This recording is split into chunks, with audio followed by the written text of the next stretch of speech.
तो हमने हर चीज का कंट्रोल दूसरे को देकर रखा है। कोई भी उदास कर देता है, कोई भी गुस्सा दिला देता है। खुश भी करना हो किसी को तो कोई एक दो तारीफ कर दे, बस खुश हो। खुद पर कहाँ का कंट्रोल है?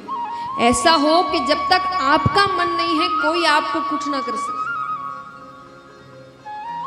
ठीक है, अच्छी बात है, कोई तारीफ कर रहा है तो अच्छी बात है, नहीं करा तो भी अच्छी बात है। खुद में खुश रहना सीखिए। कहते ना, जो व्यक्ति अकेला खुश नहीं है वो खुद ही अच्छा नहीं है। क्यों? क्योंकि अकेलेपन का मतलब क्या होता है? आप किसके साथ हैं? खुद के साथ। अकेलापन माने क्या? आप अकेले बैठे, अकेला माने कोई नहीं है, तो आपके साथ कौन है? खुद है आप। तो आप खुद के साथ ही खुश नहीं है तो मतलब खोट आप में ही है। और जो व्यक्ति अकेला खुश है उसको किसी की जरूरत नहीं, यानी वही अच्छा है, उसमें ही अच्छाई है। तो अच्छाई खुद में लानी है, दूसरों को नहीं ढूंढना कि किसके साथ रहें, किसके साथ घूमें, किसके साथ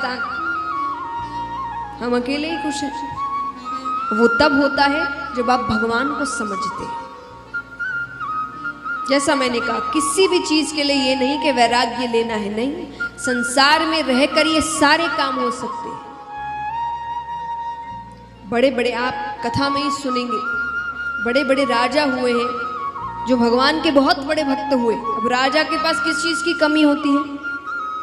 धन अनाप शनाप होता है, नाम शोहरत अनाप शनाप है, काम अनाप शनाप है, फिर भी वो भगवान के भक्त बनते हैं।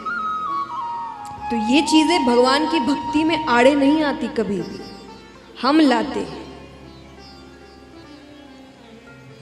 तो आनंद यानी भगवान, अपने अंदर के आनंद को पहचानिए। तापत्रय विनाशाय श्री कृष्णाय वयम नुमः। 3 तरह के ताप होते हैं सांसारिक जीवन जो जीते हैं, दैहिक, दैविक और भौतिक। इन 3 तरह के तापों से हमें भगवान मुक्त करते हैं। लेकिन भगवान मुक्त कैसे करें? कृपा कैसे करें? भगवान को अपने वश में कैसे करें? उसको बुलाए कैसे?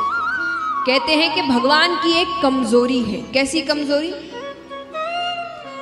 किसी की कमजोरी अगर आप जानते हैं तो भगवान की कमजोरी क्या है? भगवान को बुलाने के लिए भगवान भक्त को रोते हुए नहीं देख सकते, बिल्कुल नहीं देख सकते।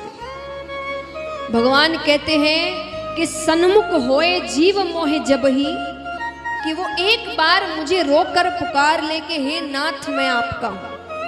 मैंने लाख पाप किए हों लेकिन अब मैं आपका हूं। कि सन्मुख होए जीव मोहे जब ही, जन्म कोटि अदना सही तब ही। मैं उसके जन्मों जन्मों के करोड़ों पाप वही नष्ट कर देता। वो एक बार मेरे सामने आ जाए बस। तो जब भगवान को पुकारना हो तो रोकर पुकारो, लेकिन सच्चे आंसू। ऐसा नहीं गलती किए रो दिए, गलती किए रो दिए, वो आपसे ज्यादा होशियार है। फिर वो बोलेंगे मैं दुनिया चलाता हूं, ये मुझे सच्चे आंसू, सच्ची भावना। तो इस प्रकार भगवान के स्वरूप के बारे में बताया गया। अब हम चलते हैं शुकदेव जी के अवतार की कथा की ओर। शुकदेव जी का अवतार कैसे हुआ, ऐसे अलग अलग शास्त्रों में अलग अलग ढंग से बताया गया है। पर दंत कथा के अनुसार एक बार ब्रह्मा जी ने एक सभा का आयोजन किया। उस सभा में सभी देवी देवता, यक्ष, गंधर्व, किन्नर, ऋषिगण सबको बुलाया गया। उस सभा में एक प्रश्न उठा कि 3 लोक 14 भुवन में सबसे महत्वपूर्ण वस्तु क्या है, यानी सबसे कीमती। तो सबने अपना अपना उत्तर दिया। कोई कहे हीरा, कोई कहे सोना, कोई कहे चांदी। ऋषिगणों ने कहा कि ये सबसे कीमती चीजें तो नहीं लगती, ये तो कईयों के पास होगी, आपके पास भी होगी। हाँ, सब हंस रहे हैं, कोई कुछ बोल नहीं रहा। मैं मांगूंगी नहीं आपसे, चिंता मत करिए। तो कईयों के पास होगी। तो ऋषिगणों ने कहा जो बहुतों के पास मिले वो सबसे कीमती कैसे? तो बोले आप बताइए फिर सबसे कीमती क्या है? बोले अगर सबसे कीमती कुछ है तो वो है प्रेम। प्रेम कैसा? निस्वार्थ, हमारे आपका नहीं। हम लोग स्वार्थ का प्रेम करते हैं, जिससे मतलब है, जिससे काम है उसी से प्रेम है, जिससे नहीं है वो प्रेम नहीं। निस्वार्थ, जिस प्रेम में कोई स्वार्थ नहीं होता, कोई मतलब नहीं होता, वो जल्दी से नहीं मिलता। पर उन्होंने कहा किसी के पास तो होगा, उसी से तो सीखेंगे दूसरे। एक प्रेरणा स्वरूप भी तो कोई होना चाहिए। तो अब ऋषिगण पूछते हैं आप लोग बताइए आपको कौन लगता है जिसके पास ये प्रेम तत्व हो? कुछ कहते हैं हो ना हो ब्रह्मा ब्रह्माणी के पास तो होगा ही, वो दुनिया की रचना करते हैं।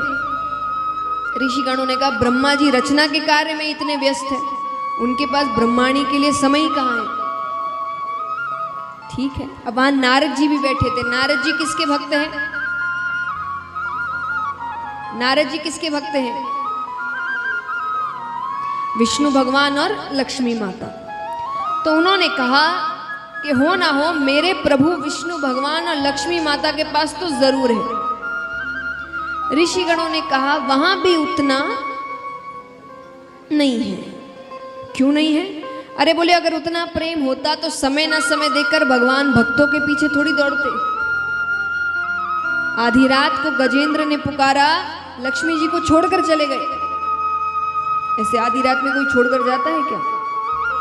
पर उनको भक्त इतने प्यारे हैं, तो वहां भी उतना प्रेम। तो सबने कहा फिर आप ही बताइए कहां है? तो ऋषिगण कहते हैं अगर प्रेम की पराकाष्ठा कहीं पर है तो वो है महादेव जी और पार्वती माता के पास। क्यों? पहली चीज तो वो उनके आधे अंग पर विराजती है, और महादेव जी सबसे ज्यादा समय कैलाश पर्वत पर ही रहते हैं, वो जल्दी से बाहर नहीं जाते। नारद जी को बात अच्छी नहीं लग रही है, वो विष्णु भगवान के बहुत बड़े। तो उन्होंने कहा अगर इतना ही प्रेम है तो मैं झगड़ा करवा दूं तो? अब आप सोचे झगड़ा कराना कौन सी, झगड़े तो पति पत्नी में होते ही रहते हैं। आपस में झगड़ा करना अलग है, कोई तीसरा आके झगड़ा करवा दे वो अलग है। अगर किसी तीसरे की वजह से आप दोनों झगड़ ले मतलब प्रेम में कमी है। तो नारद जी ने कहा मैं झगड़ा करवा दूं। ऋषिगणों ने कहा तब की तब देखी जाएगी। ठीक है, अब नारद जी रोजाना कैलाश पर्वत जाए और दोनों साथ में बैठे रहे, वापस आ जाए। एक दिन भोले बाबा कहीं गए हुए थे तो नारद जी तुरंत पहुंच गए, माता को प्रणाम किया। पार्वती माता ने कहा कैसे आना हुआ? अरे बोले मुझे बाबा से बहुत जरूरी काम था। कहाँ है वो? माता ने कहा वो तो अभी बाहर गए हैं, अगर ज्यादा जरूरी है तो मुझे बता दो, मैं उनके आते ही उनसे कह दूंगी। नारद जी कहते थोड़ी व्यक्तिगत बात थी। व्यक्तिगत यानी पर्सनल, हर किसी को नहीं बता सकते। मैया ने कहा आपके बाबा और मेरे बीच कोई व्यक्तिगत बातें नहीं रहती, वो सब कुछ मुझे बताते हैं। नारद जी कहते मैं नहीं मानता। पुरुष कोई ना कोई बात तो स्त्री से छुपाता ही है, तो चाहे कोई भी हो, वो जीवन की हर बात नहीं बता, कोई ना कोई एक की दुख की बात होगी जो उसने छुपाई है। अब यहाँ जितने भी शादीशुदा पुरुष बैठे हैं, घर जाके सबकी क्लास लगने वाली है।